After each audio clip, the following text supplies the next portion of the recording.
Hello students, and welcome to our DME ARC execution video. Before we jump into the cockpit, let's quickly discuss the objective of this maneuver and some key factors that we'll be focusing on. Now, DME arcs are most commonly found on instrument approaches, and a DME arc is a way for a pilot to fly a constant distance arc, kind of like a half circle or a full circle, around a navigation system such as a VOR. Pilots may be required to climb, descend, or maintain altitude while flying on a DME arc.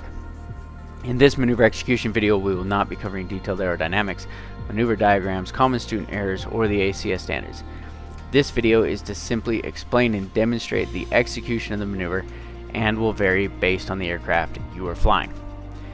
To see all the additional details we just mentioned and to study this lesson's full-length presentation, podcast, diagrams, flashcards, lesson quiz, and a whole bunch more, look up the DME ARCS lesson on our website at wificfi.com.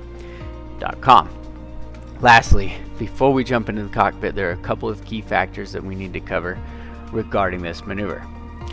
Today, we will be executing the DME ARC found on the VORA approach to the Ogden, Utah airport. The identifier for that airport is KOGD. Okay, and we're going to be doing the DME ARC that is on the VORA approach. The reason we tell you this is because to maximize your studies, we would highly suggest pulling up this approach on another device, such as, maybe on your iPad you got ForeFlight, or on your Android you have whatever flight planning device you have. Maybe you have another screen or a laptop that you can pull this up on, and you can look at it and follow along with us as we execute this maneuver. So you're going to want to pull up the VORA approach for the Ogden, Utah airport, and the identifier for Ogden, Utah is KOGD. We'll begin at 7,200 feet MSL, and we'll be flying outbound on the 331 radio from the Ogden VOR. Now, if you're looking at the chart, you can see that this 331 radio is the defining radio for the DME ARC. So we're going to be flying outbound at 7,200 feet. Remember, the DME ARCs can be joined from any point, but for the simplicity of this example, we will be joining using that defining radio. Also, for today's example, we will be flying the 10 DME ARC, as you can see on the chart if you have it pulled up, and we're going to be arcing to the west-northwest of the VOR. Hence, we will begin our turn to join the arc at half of our ground speed. Our speed in today's example is going to be between 90 and 100 knots as we're heading outbound on that 331 radio. So we're going to begin our turn at approximately half our ground speed. If our ground speed is 100 knots, we cut that in half, that's 50, right? We're not going to turn 50 nautical miles before the 10 DME arc. We're not going to turn 5 nautical miles, that doesn't make sense. So you just got to kind of move that decimal point around. So we'll be turning 0.5 of a nautical mile prior to reaching the 10 DME. So at 9.5, we'll start our turn to join the arc. We'll then have joined the arc at the correct altitude and distance. Now, in order to maintain this 10 DME distance as we arc around the VOR, we're going to use our turn 10 twist 10 procedure to intercept each 10 degrees of radial at a 90-degree angle, and this will make more sense when you see it in the plane. In this video, we will also discuss knowing which initial heading to turn to and how to adjust for wind drift as applicable to maintain that constant distance. Lastly, to complete the arc, we'll turn inbound toward the VOR on the 281 radio. In other words, we'll have a 101 indication, a 2 indication 101 with our CDI needle. So we'll cover the rest of the airplane. Let's head out there and fly a DME arc. Alright, students, here we are at our airplane. About ready, I should say, to do our DME arc. Just want to hop in the cockpit, kind of show you where we're at, how we've got everything set up before we actually join the arc and perform the different turns inside of it. So, again, we're going to be doing this solely by reference to instruments, so I'm going to hop into the cockpit. Even though we got a beautiful day, the only thing we're going to be looking at is our PFD on our G1000. So let's go ahead and hop inside. I'm going to show you the view that we've got and the view that we will have throughout this maneuver. What we've got here is we've got the Ogden VOR tuned in 115.7. Again, if you've got that chart pulled up, you can see the frequencies, you can see everything like that. Okay, so we've got the Ogden VOR, you can see it's identified OGD right here, 115.7. the speed we want to be at. Again, between 90 and 100 knots. We're at 95 right here, so we're good on our speed. We're at 7,200 feet, which is what we should be at to do this arc if you were actually doing the full approach. Again, we're not doing the full approach today. We're just doing the arc, but we should have been at 7,200 feet, so we're just going to pretend that that's what we're doing. Down here, we've got our DME set up, so we're 2.8 miles past the Ogden VR. You can see the Ogden VR is right back here on our little mini map. Or, actually, I think if I even hop over here, it's a little bit too far out. So, we've got the Ogden VR right here on our mini map. You can see we're 2.8 nautical miles away from it. We have our 331 course tuned in, so we're going to be flying 331 radial outbound until we get to 9.5 DME over here on our DME, and then we'll begin our left turn to arc west of the VOR at the 7,200 feet. Last thing I want to say before I unpause it and we continue is I am going to be flying this on autopilot on the simulator here. The reason for that is because it's very difficult to kind of change these headings and these CDI indications while flying the airplane simultaneously, so I don't want it to look like a complete garbage show trying to hold my altitude and everything, because you have to click and get it just right. Obviously in the actual airplane it's a little easier because you just grab the dials and twist them, but here I've just got the autopilot on so we can focus on teaching the principles and also getting our headings and our courses precise.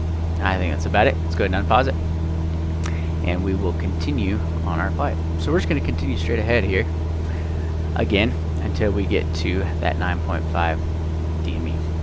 Now where did I get that from? I got that from half of our ground speed. We're doing about 100 knots. Cut that in half, we get 50. We'll start our turn at half our ground speed. Now, what heading do we turn to, right? Every DME arc has a defining radial. The defining radial for this DME arc is 331. So, we're going to turn to 90 degrees from whatever that defining radial is, and that's going to be our first heading on the DME arc. Now, the next thing we have to know is, are we going to be turning 90 degrees to the right, or are we going to be turning 90 degrees to the left? Okay, if we wanted to arc to the northeast of the VOR, we would obviously turn to a heading of 90 degrees to the right, as you can see on our heading indicator down here. If we wanted to arc this way, we would turn 90 degrees this way. However, we want to arc this direction, northwest, west, northwest of the VOR. So we're going to be making our 90 degree turn to the left. 90 degrees to the left of 331 is 241. To make it easy, let's just call it 240. And then it'll be very easy to do our turn 10, twist 10 once we are established. That means at our 9.5 DME, which we've got 4 more miles to go, we'll start a 90 degree turn to 240 to the left. Alright.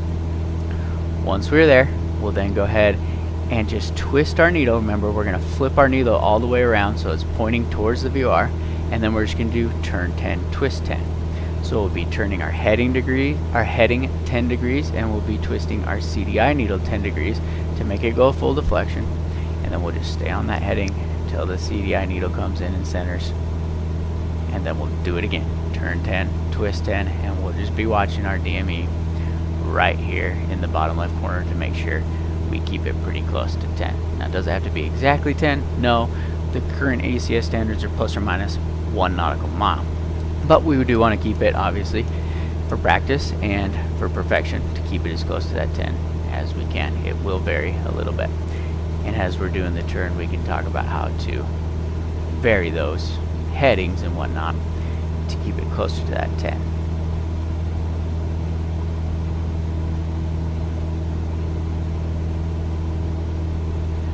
Just gonna hang out here till we get a little bit closer, and we'll start our turn like I said. While we're in the DME arc, if we see our distance start to increase, right, we're getting further from the VOR instead of being at that 10 nautical miles, maybe we're getting 10.5, 10.6, whatever, then what we can do is start to turn 15 and twist 10. So we're actually adjusting our heading more, and then we'd start to creep in towards the VOR again until we got it to 10 nautical miles, and then we could go back to turn 10, twist 10. Vice versa, if we started getting too close, we could do turn on our heading indicator 5 degrees and twist 10. And that way we'd start to slowly creep out away from the VOR. 9.2, 9.3, 9.4, 9.5. I'm going to go ahead and crank this heading over to that 240. And what I always suggest that students do is they flip their needle, their CDI needle around so that it is pointing at the VR. The VR is to our left, as you can see right here. So I'm going to flip this 90 degrees all the way around. It does sometimes kind of take this guy a second. This is why we're on autopilot, because this would be a lot easier if we were just in the airplane. We could obviously turn this dial much quicker. Alright, so we flipped it all the way around, but I'm going to turn it another 10 degrees so that I can kind of get it deflecting above us, and then we're intersecting each 10 degrees of radial at a 90 degree angle. So let's go ahead and turn 10. Alright, right here. And then once this guy comes in centered, which your first turn is always going to be pretty short. So it's already centered. Let's go ahead and twist it another 10 degrees this direction. Still pointing it at the VOR. And then we'll do another 10 on our heading, bringing it to 220. And then we're just going to wait for this CDI needle to come in center. And then once it does, we'll turn 10 with our heading, twist 10 with our CDI, and we're just watching our DME right now. So we're 10.1 DME. And again, we're intersecting each 10 degrees of radial at a 90 degree angle with our heading.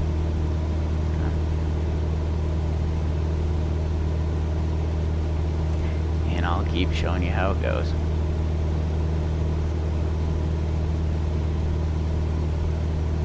Just being really patient. We're watching our heading and our altitude. Obviously we're on autopilot, so should be holding them pretty well, but watching our speed, maybe we can even bump this up just a little bit. That has come centered, so let's go ahead and turn this guy 10. So there's our turn 10, here's our twist 10. So we'll twist this another 10. Right there, put the head on 120. We're intercepting this radial at a 90 degree angle. We're keeping the bar above us. We've got our arrow pointed at the direction of the VR. We're still at 10 nautical miles. So let's take this all the way around until we have our heading on 101 and the tail of our needle is going to be on 281. Okay, so we'll actually be on the 281 radial, but we're going to turn inbound on 101 as we would if we were going to fly this as a full VR approach. I just kind of want to show you how to finish a DME arc. Yeah, other than that, pretty simple. Turn 10, twist 10. The hardest part is really just starting the DME arc, getting it set up right. Once you got it set up right, it's really easy. Turn 10, and then we're going to twist 10 every time that needle comes centered. So right now we're on 110. We're going to turn inbound on 101.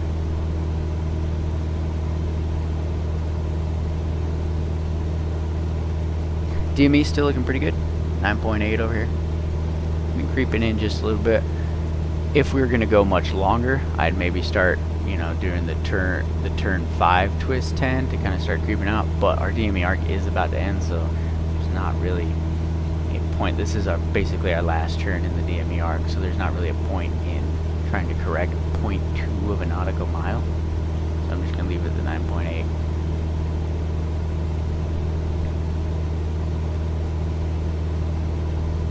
Alright, needles coming center, so we're going to go ahead and end our arc by turning this to 101. Remember, this is where we want to go inbound. And then we're just going to make a big turn on our heading. So we're on the 281 radial or the 101 inbound towards the VR. So we're done with our turn 10, twist 10. Now we're ending it on whatever this arc is. We might even do a little interception here. Set up a little intercept angle until we get that 101 to come centered. Obviously, again, you chase the needle. Once this needle is centered, then you can just sync up your heading with it, keep it centered as you track towards the VOR. So that's it, pretty basic. Again, kind of difficult to picture it in your head the first couple times you do it, but as long as you get it set up right and you make that first turn correctly and then you set up your CDI needle correctly, point it at the VOR, and then just do gentle turn 10 twist 10s to keep it at that 10 DME. If you start to get too far away from the 10 DME, then do turn 15 twist 10 until this number starts to shrink. If you start to get too close to the VOR, your DME is getting too small, then do turn 5 twist 10 to creep out, right? And then once it gets back to that whatever you want your DME to be, again we're using 10 DME in today's example, turn 10 twist 10. You can see we're about on the 281 radial, 101 inbound. Probably bring my heading over a little bit more. And if I was actually shooting the VOR approach, I would have already started my descent and whatnot. But we'll do that on our VOR approach lesson today, which is for the DME arcs. Pretty simple, pretty straightforward. Thank you for joining us on this quick DME arcs lesson, guys, and we'll see you on our next one. Coming up soon.